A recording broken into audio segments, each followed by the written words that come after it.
Welcome to our channel. আজকের ভিডিওতে দেখব কিভাবে অটোক্যাডে মাল্টিপল ইনসার্ট করতে হয়।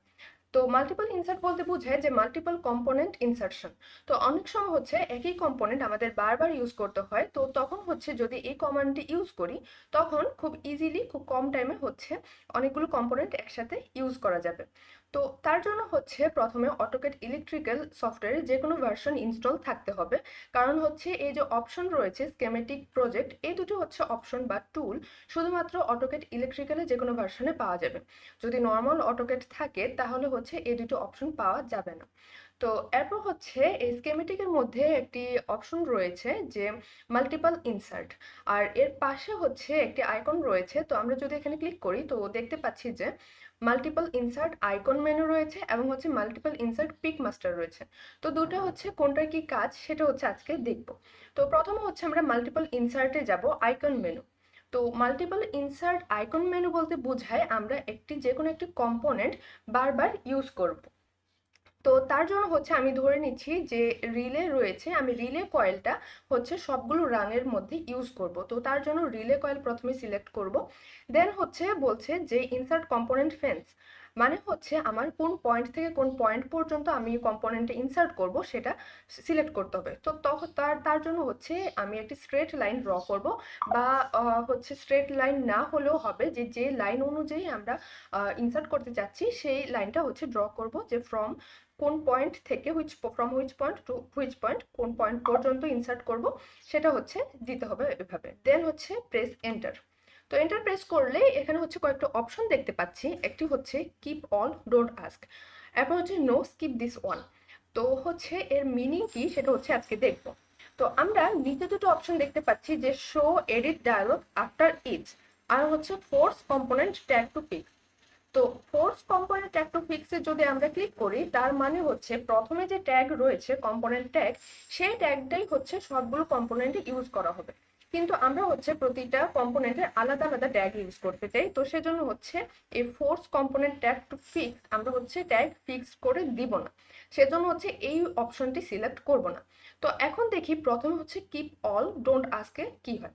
তো কিপ অল যদি দেই, দিয়ে যদি ওকে দিই, তো এরপর হচ্ছে কম্পোনেন্ট ট্যাগ একটার পর একটা দেখাবে। তো আমরা CR1 প্রথম রিলে কয়েল 1 ওকে, দেন হচ্ছে 2 নাম্বারটার জন্য CR2 রাখছি রিলে কয়েল 2, দেন হচ্ছে রিলে কয়েল 3, দেন হচ্ছে 4, সবগুলো হচ্ছে আমরা ওকে দিয়ে দেব, কারণ হচ্ছে আমরা সবগুলো রিলে কয়েল রেখেছি।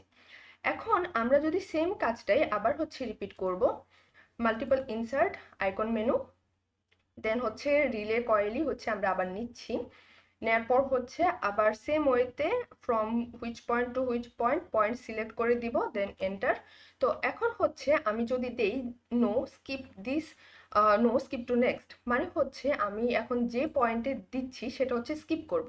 তো আমরা যদি নো স্কিপ দিই, তা এরপর হচ্ছে ওকে দিই, তো তখন হচ্ছে আমরা যদি ডায়লগ বক্সটি একটু সরাই, তো প্রথম পয়েন্টে হচ্ছে আমার রিলে কয়েল থাকছে না, পরের পয়েন্টে শুরু হচ্ছে। দেন হচ্ছে আমরা যদি এখন দেখাচ্ছে যে আমরা 2 নং রাঙে এই পয়েন্টে হচ্ছে রিলে কয়েলটা রাখবো কিনা। তো আমরা যদি দিই কিপ দিস ওয়ান ওকে, তাহলে হচ্ছে আর হচ্ছে কম্পোনেন্ট ট্যাগ দেখাচ্ছে, আমরা ওকে দিয়ে দিলাম। তো এখন হচ্ছে আমাদের তার জন্য হচ্ছে এই রাংটি রেখেছে, এই রাঙে 3 নং রাঙে হচ্ছে রিলে কয়েল আছে। এখন আমরা যদি আবার দেই নো স্কিপ দিস ওয়ান, তাহলে নেক্সট যে পরের যে পয়েন্ট সেখানে হচ্ছে আমাদের থাকবে না, এই যে এই পয়েন্টে থাকবে না, দেন হচ্ছে পরের পয়েন্টে চলে এসেছে।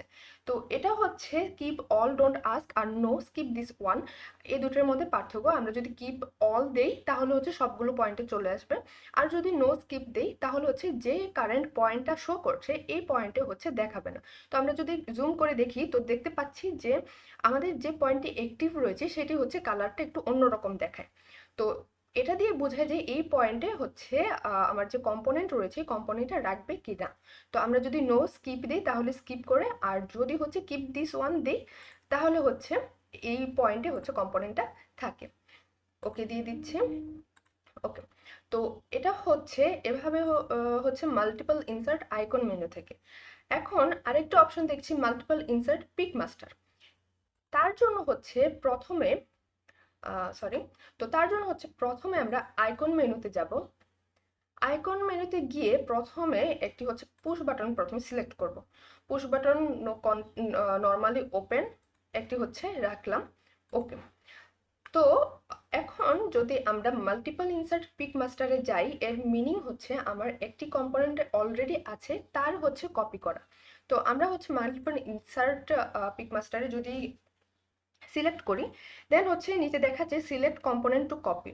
যে কম্পোনেন্টটা আমরা কপি করতে চাই সেই কম্পোনেন্টটা হচ্ছে সিলেক্ট করব। সিলেক্ট করে হচ্ছে দেখাচ্ছে যে কম্পোনেন্ট ফেন্স ফ্রম পয়েন্ট। এখন কোন পয়েন্ট থেকে কোন পয়েন্ট পর্যন্ত নিব সেটা হচ্ছে এভাবে আগের মতো সিলেক্ট করে এন্টার দেব। দেন হচ্ছে সেম ওয়েতে আমরা যদি সবগুলো রাখতে চাই তাহলে হচ্ছে কিপ অল ডোন্ট আস্ক, বা হচ্ছে যদি কোনো পয়েন্টে বাদ দিতে চাই তাহলে স্কিপ করতে হবে। আর যদি শুধু এই পয়েন্টে রাখতে চাই তাহলে হচ্ছে কিপ দিস ওয়ান এরকম দিতে হবে। দেন হচ্ছে ওকে দিয়ে দেব। দেন আবার হচ্ছে কম্পোনেন্টের ট্যাগ আর হচ্ছে আমি চেঞ্জ করছি না, ওকে দিয়ে দিচ্ছি। ওকে। তো এভাবে হচ্ছে এই দুটির মধ্যে পার্থক্য, মাল্টিপল ইনসার্টের জন্য এই দুটি অপশন, আইকন মেনু আর হচ্ছে পিক মাস্টার। তো আমরা দেখলাম যে আইকন মেনুতে হচ্ছে আমরা নতুন করে ইনসার্ট করি কম্পোনেন্ট, আর পিক মাস্টারে হচ্ছে যে কম্পোনেন্টটি রয়েছে সেটি হচ্ছে আমরা বারবার কপি করতে পারি। তো এভাবে মাল্টিপল কম্পোনেন্ট ইনসার্ট করা যায় খুব ইজিলি, খুব তাড়াতাড়ি। তো যখন হচ্ছে একটি ল্যাডার ডায়াগ্রাম বা যে কোনো একটি ডায়াগ্রাম ডিজাইনে একই কম্পোনেন্টের বারবার ইউজ হয়, তখন হচ্ছে মাল্টিপল ইনসার্টের সাহায্যে হচ্ছে ইজিলি খুব কম টাইমে করা যায়। তো আজকে এই পর্যন্তই। Thanks for watching this video.